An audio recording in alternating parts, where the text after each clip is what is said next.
और इस सियासी आरोप प्रत्यारोप के साथ ही अब रुख करते हैं सत्ता के संग्राम की भी, क्योंकि छत्तीसगढ़ के अंदर विधानसभा चुनाव की प्रक्रिया शुरू हो चुकी है। साथ ही मिजोरम में भी वोट डाले जा रहे हैं और 5 राज्यों के विधानसभा चुनाव की प्रक्रिया शुरू हो चुकी है, यानी लोगों के मतदान की कवायद शुरू हो चुकी है। इस वक्त की 2 बड़ी खबरें आपको बताते हैं। पहली खबर छत्तीसगढ़ से है, जहां विधानसभा चुनाव के पहले चरण का मतदान चल रहा है और पहले चरण के तहत 20 सीटों पर मतदान हो रहा है। इन 20 सीटों में कई सीटें ऐसी हैं जहां कई दिग्गजों का भविष्य दांव पर लगा हुआ है। साथ ही तस्वीर आपको दिखा रहे हैं मिजोरम की भी, क्योंकि मिजोरम में भी आज वोट डाले जा रहे हैं, जहां 40 विधानसभा सीटों के लिए मतदान हो रहा है। 174 उम्मीदवार अपना भाग्य आजमा रहे हैं, जिसमें 16 महिलाएं भी हैं। तो 2 तस्वीर, सुबह से ही मतदाताओं की कतार, और ये लोकतंत्र का उत्सव होता है जब मतदान की तारीख सामने आती है और तमाम तैयारियां, तमाम कवायद, प्रशासन की तरफ से भी तमाम इंतजाम किए गए हैं। छत्तीसगढ़ के अंदर जो 20 सीटें जहां आज मतदान हो रहा है,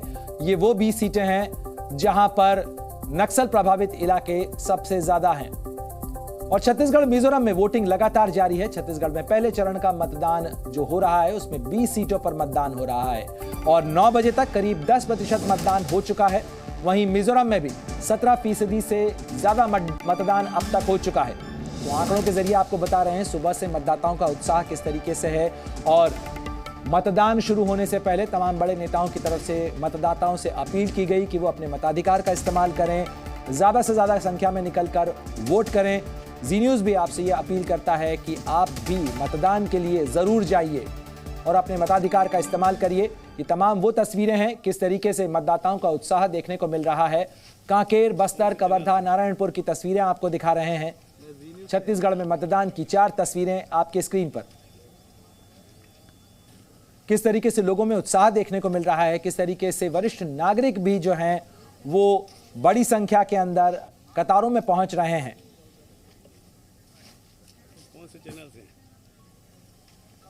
और मेरे 2 सहयोगी ग्राउंड जीरो से अपडेट देने के लिए दे रहे हैं और हमारे साथ जुड़ रहे हैं। मैं रुक करना चाहूंगा, जी न्यूज़ संवाददाता अंजलि हमारे साथ जुड़ गई हैं। अंजलि, जरा बताइएगा आप कहां हैं, क्या तस्वीर वहां है, किस तरीके से मतदाताओं में आज उत्साह देखने को मिल रहा है। पहले चरण का मतदान छत्तीसगढ़ में हो रहा है। जी देखिए, जहां तक बात करें छत्तीसगढ़ की, तो इस समय कवर्धा विधानसभा सीट पे मैं मौजूद हूं और आपको ये तस्वीरें मैं दिखाती हूं। सबसे पहले सुबह इसी पोलिंग बूथ के बाहर जो है थोड़ी उदासीनता देखने को मिल रही थी, लेकिन अब धीरे धीरे आप देखेंगे कतार जो है किस तरह से बढ़ती जा रही है, मतदाता बाहर निकल रहे हैं। और कवर्धा की जहां तक बात करें और इन सभी 20 सीटों की बात करूं तो देखिए खासियत यह है कि 20 में से 16 सीटें जहां आज मतदान हो रहा है, वहां पर जो विमेन वोटर्स हैं उनकी संख्या पुरुषों की तुलना में ज्यादा है और कवर्धा उन्हीं से एक सीट है। और यहाँ पर भी लगातार हम देखेंगे पीछे तक, एक तरफ आपने अभी पुरुषों की कतार तो देखिए पीछे तक महिलाओं की कतार जो है ना, ये चलती ही चली जा रही है। और ये एक बहुत अच्छी तस्वीर है कि महिलाएं भी ज्यादा से ज्यादा जो है वोट के लिए बाहर निकल रही हैं। आज सुबह सुबह खाना वाना छोड़ के पहले मतदान करना जरूरी है। सुबह से उठ के पहले लगा था कि आज वोट करने जाना है करके एक्साइटमेंट था, और नाश्ता वास्ता करके आए हैं जल्दी से, फिर जाके ना खाना वाना बनाएंगे। बच्चे को घर में छोड़े हैं, नहीं लाए हैं उनको, छोटे बच्चे हैं। जी देखिए, बच्चों को छोड़ के लेकिन वोट करने आज जरूर निकलना है। आंटी क्या कहना है? जरूर वोट करने, सुबह से हम एक्साइटेड थे वोटिंग के लिए। इतनी सारी महिलाएं आई, ये तो बड़ी खुशी की बात है कि आज सब लोग सुबह से यहाँ पे दिख रहे कतार में सारी महिलाएं। कल से एक्साइटमेंट है कि अब आज वोट डालना है, आज वोट डालना है करके। क्या कहना चाहेंगी? बहुत सुबह से भीड़ लगे हैं, सुबह से वोट देना जरूरी है।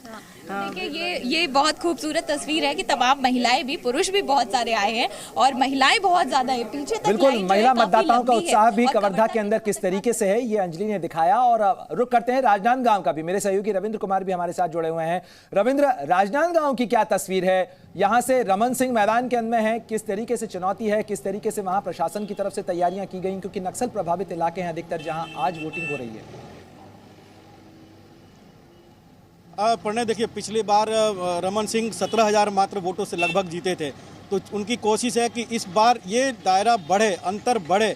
वो आश्वस्त है अपनी जीत के लिए ही, न बल्कि पूरे बस्तर रीजन में बीजेपी की जीत के लिए आश्वस्त है। और यहाँ तक उन्होंने जब पूछा गया कि क्या सीएम के उम्मीदवार है, तो मैं भी हूँ और भी लोग हैं सीएम पद के। बहरहाल, जहाँ तक राजनांदगांव की बात है, आप देखिए कि सुबह में यहाँ 8 बजे वोटिंग शुरू हुई है और लोग धीरे धीरे सही अपने लाइन में लग रहे हैं, आराम से महिलाएं हो, पुरुष हो, फर्स्ट टाइमर हो, सभी अपने मतदान का प्रयोग कर रहे हैं। हालांकि ये शहरी क्षेत्र है, यहाँ पर जिस तरह से सुकमा और बस्तर के अन्य जगह है वो बातें नहीं है, लेकिन फिर भी सुरक्षा के पूरे बंदोबस्त किए गए हैं, चाहे छत्तीसगढ़ पुलिस हो या फिर पैरामिलिट्री फोर्स हो। इन सब के इंतजाम हर बूथ पर हमने खुद देखा है। जहाँ जहाँ हम गए तो सुरक्षा भी है और लोगों में उत्साह भी है। धीरे धीरे ही सही लोग वोटिंग करने आ रहे हैं। हालांकि 2 लाख के करीब यहाँ मतदाता हैं, ऐसे में बहुत ज़्यादा समय नहीं लगेगा। 8 से 5 बजे का समय भी इलेक्शन कमीशन दिया है। धीरे धीरे लोग आएंगे, दोपहर के बाद और बड़ी संख्या होगी। अभी तो छोटी है, लेकिन जो 8 बजे से ही देखिए आप 3 घंटा हो गया। अगर किसी भी क्षेत्र में जाइए तो वहाँ पर कि इस 3 घंटे में बहुत से लोगों ने अपने मतदान का उपयोग कर लिया होगा। तो ये इस बार मतदान प्रतिशत ही बढ़े, ये इलेक्शन कमीशन की कोशिश है, बीजेपी की भी कोशिश है, कांग्रेस के भी प्रधानमंत्री खुद अपील किए हुए हैं। ऐसे में मतदान अगर बढ़ता है तो बीजेपी को लगता है कि वोट परसेंटेज राजनांदगांव में या फिर बस्तर में बीजेपी का बढ़ेगा। शुक्रिया तमाम जानकारी के लिए रविंद्र, आपका भी, और साथ साथ अंजलि आपका भी। तमाम तस्वीरें आप तक पहुंचा रहे हैं। जी न्यूज़।